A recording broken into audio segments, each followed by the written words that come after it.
નમસ્કાર મિત્રો, પ્રણામ, જય શ્રી કૃષ્ણ, હર હર મહાદેવ. મિત્રો, ફરીથી સ્વાગત છે તમારું આપણી ચેનલમાં.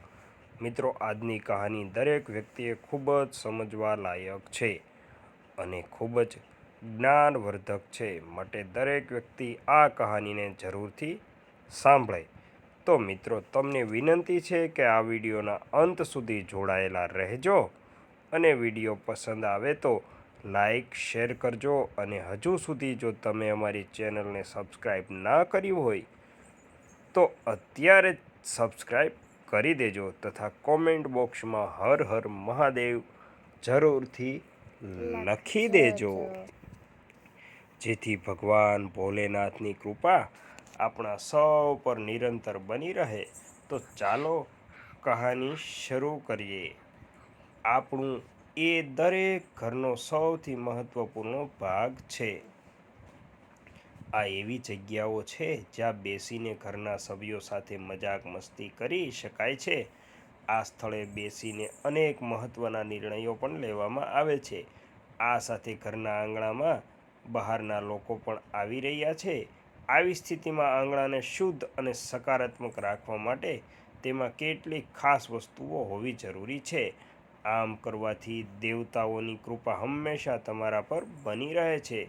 ઉપરાંત તમને જરૂર ન હોય તેવા અવ્યવસ્થાથી છુટકારો મળશે. જો તમારા ઘરમાં આંગણું નથી તો તમે આ વસ્તુઓને ઘરની બાલ્કની અથવા ટેરેસ પર રાખી શકો છો. તો ચાલો વિલંબ કર્યા વિના જાણીએ આ વસ્તુઓ રાખવાનું મહત્ત્વ. તુલસીનો છોડ. તુલસી એ હિન્દુ ધર્મમાં દેવીનું સ્વરૂપ પણ કહેવામાં આવે છે અને તેમના ભગવાન કૃષ્ણની પત્નીનો દરજ્જો પણ આપવામાં આવ્યો છે. કહેવાય છે કે ઘરમાં તુલસીનું હોવું ખૂબ જ શુભ હોય છે. તેઓ સકારાત્મક ઉર્જાનો ઉત્તમ સ્ત્રોત છે. તેમને ઘર રાખવાની શ્રેષ્ઠ જગ્યા યાર્ડમાં છે.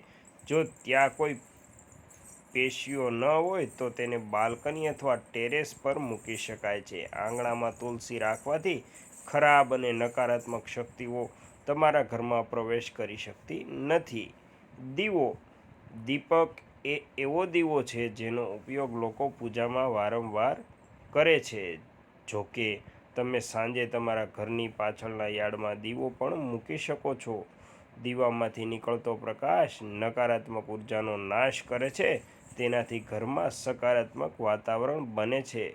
પરિવારમાં કોઈ ઝઘડો નથી તે લોકોના મનને સકારાત્મક બનાવવાનું પણ કામ કરે છે. જો તમે ઈચ્છો તો તુલસી પાસે પણ દીવો રાખી શકો છો. લીંબુ મરચાં. ખરાબ નજરથી બચવા માટે લીંબુ મરીનો ઉપયોગ વર્ષોથી કરવામાં આવે છે. આવી સ્થિતિમાં જો તમે તેને ઘરના આંગણામાં રાખશો તો તમારા પરિવારનો કોઈ વાળ પણ નમશે નહીં. આ તમને તમારા દુશ્મનથી સુરક્ષિત રાખશે તેમજ ભૂત પ્રેત ઘરમાં ફરતા નથી. ધૂપ. અગરબત્તીઓનો ધુમાડો પર્યાવરણને શુદ્ધ અને સકારાત્મક બનાવવાનું કામ કરે છે. તેને ઘરના આંગણામાં અથવા તુલસી પાસે રાખવાથી નકારાત્મક વસ્તુઓ તમારા ઘરથી દૂર રહે છે. જોકે જો તમે શ્વાસ અને સ્વાસ્થ્યની સમસ્યામાંથી પસાર થઈ રહ્યા હોય તો તમે તેને લાગુ ન કરો તો પણ તે કામ કરશે. આ એક વૈકલ્પિક વસ્તુ છે. ભલે દીવો ચાલે. ઓમ અને સ્વસ્તિક. ઓમ અને સ્વસ્તિકને પવિત્ર પ્રતીક માનવામાં આવે છે. તમે તેને તમારા બેકયાર્ડની દિવાલ અથવા દરવાજા પર બનાવી શકો છો. તમે ઈચ્છો તો તુલસીની વાનગી પણ બનાવી શકો છો. તેઓ તમારા સારા નસીબ માટે કામ કરશે. તેને ઘરમાં લગાવવાથી કામમાં અડચણ આવતી નથી. તો મિત્રો, તમને અમારી આજની સ્ટોરી પસંદ આવી હોય તો વિડીયોને લાઈક કરજો, કોમેન્ટ કરજો અને ચેનલને સબસ્ક્રાઈબ કરજો અને તમારા બીજા મિત્રો સુધી શેર કરજો.